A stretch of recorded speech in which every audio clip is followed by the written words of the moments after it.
Ethiopia is the East African leading nation and which is now enjoying its new prime minister, the one who is boldly promoting unity, prosperity and democracy. The premier has also been visiting various parts of the country and the neighboring countries. With all his visit, he has built a strong public bond and diplomatic ties with the nation. Prime Minister Dr. Abiy Ahmed and the President of the Oromia Regional States, Lamma Magarsa, have visited Bale zone and its environ. While the two leaders reached Robe town, the residents and higher government officials have warmly welcomed them.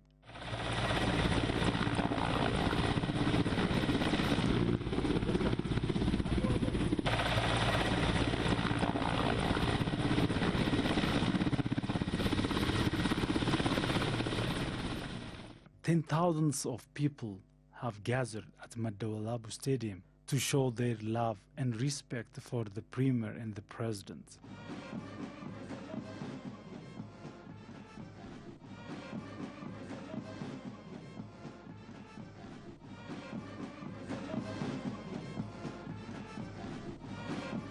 The Premier has made a remark for the people gathered in the stadium. Dr. Abiy said that he is very glad to be in a very historical place, Bale Zone, which is the source of heroes and heroines like General Waq Ogutu, Haji Adam Sado, Colonel Ali Chilri, Colonel Hussein Bunende, and many others. He extended his heartfelt happiness over the welcoming ceremony organized for him.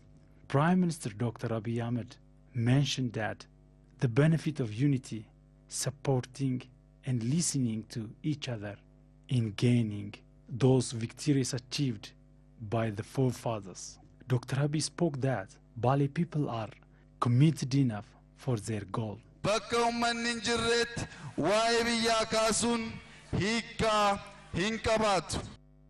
Speaking about the country without people is meaningless. Country means not only hills and mountains, but also it is large public. In the modern world, we can get whatever we want if we work hard and implement government's direction. So, hopefully, we register better results. Dinsho Park, Sheikh Hussein Shrine, Sofumar, and Bale Mountain National Parks are not only beauty, but also are the source of civilization and the unity for the Oromo. Oda Robaid, the symbol of the Oromo people's unity. This all belong to the Oromo people because they are governed by Gada system. Has said, through following the footsteps of Colonel Hussein Bune and General Waq Ogutu and others, it is possible to overcome the existing problem. Arjomin, Jalal. Generosity, love, listening each other, and agreement are the things that we are bequeathed for the next generation. This is our unique identity, which is known among the nation. Our Gada system teaches us love and diversity. Oromoness means living together. This is not only by speaking. We can take as an example Guddifacha or adoption. Yeah, the Oromo people are practicing this precious culture. Our Gada system enables us to live in tolerance with the country's people. So, I want to call you to work in unison to be prosperous Ethiopia. Dr. Abiy noted that his government will work on youth job creation with special attention. The Premier called upon the youths to work in collaboration with the government.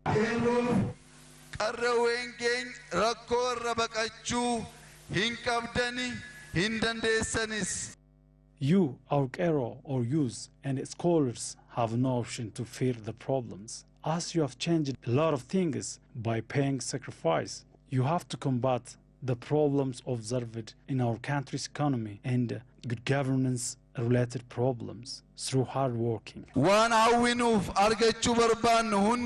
We can reach to our destiny through up and downs. There is no free lunch in this world. We can win all our struggle by creating better idea, thinking more way, and through listening each other. On the other hand, competitiveness, organized force are the major weapons to be winners. So, working in a committed manner is very decisive to solve the country's problem.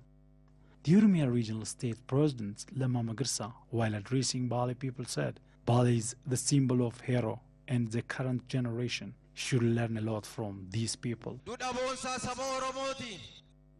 Bale is the source of Oromo people's identity, and it has precious history. Struggling for own people and become victorious is the unique feature of Bale people. With the existing struggles, learn living for truth, faithfulness, and prioritizing public's benefit from our Bale ancestors. When you stand by the side of us in all aspects, we can register more achievements. I want to thank you for your irreplaceable support.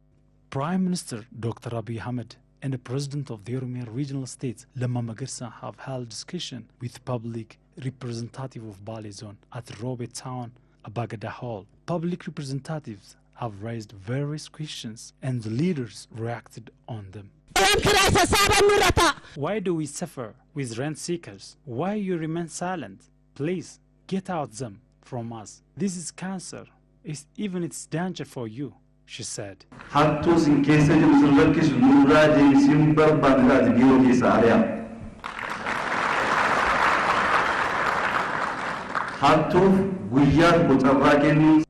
The one who steals government's and public's property should be thrown away. You have to do this. Do not wait for us. No need of giving one-day chance for theft.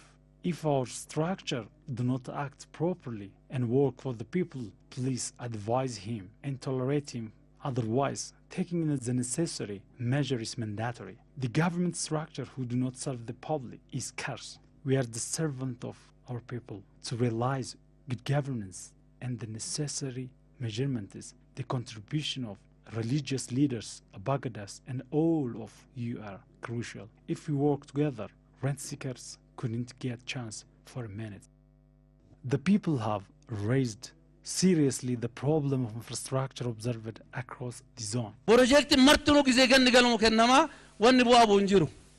As keessatti kun wanni rakko kominum mata kominum manni baasu kana waan ta'eef all investment projects are planned to be worked in a summer, in a rainy season, and that is why all projects are failed, and that becomes the reason for lack of good governance. Especially, huge road projects in the zone are source of corruption. Abbootii qabeenyatii kennan lafa Baalee guutuu akkaataan kenna alleen dogongora hamaa qabdi. Half of Bale land is given to investors who do not care about Bale farmers. Such kind of illegal transfer of land should be stopped. Akka biyyaatti dhimmoonni ilaalamuu qaban wanti ibsaa waliin neetworkii waliin daandii gurguddaa waliin wal qabatanii jiran. All issues you have raised here is fact, especially questions of electricity, road, water supply and network issues, priority, and we would work cooperatively with the federal government. Participants of the discussion have raised about the people in jail. They asked the government to let them free, including political prisoners. Bara sagaltamii tokko irraa kaasee hanga har'aatti. Since 1991, large number of political prisoners were released. How do you see this? Prime Minister Dr. Abiy, while responding, said, starting from the deep renewal, including political prisoners, large number of prisoners were released, and his government will work with due attention in this regard.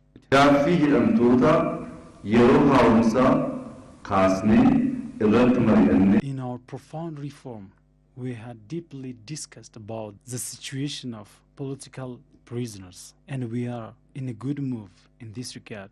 With this, more than 30,000 prisoners were released. Even in Sudan, by the negotiation we have made with the Sudanese government, all Ethiopian prisoners in Sudan were released.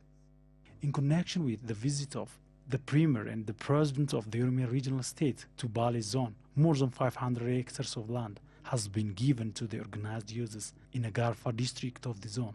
In this program, about 1,200 youths would become beneficiaries. The document of the district revealed that the organized users were graduates of higher learning institutions, disabled, and the displaced Oromos from Ethiopia and Somali region. Head of the Oromia Urban Development and Housing Bureau, Dr. Girmamente, on the ceremony said, to overcome the problem of unemployment problem, the regional government has been working with its maximum effort.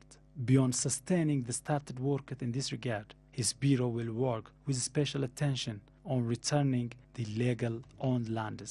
አሁን ለወጣቶቹ ያስተላለፍነው መሬት በርግጥ ለስልጠና ኮሌጅ ሲጠቀምበት የነበረ መሬት ነው ግን ለበለጠ ጥቅም እንዲውል ለማድረግ እዚህ አካባቢ One thing all should know is that the youth who will work in this land should work in a modern way.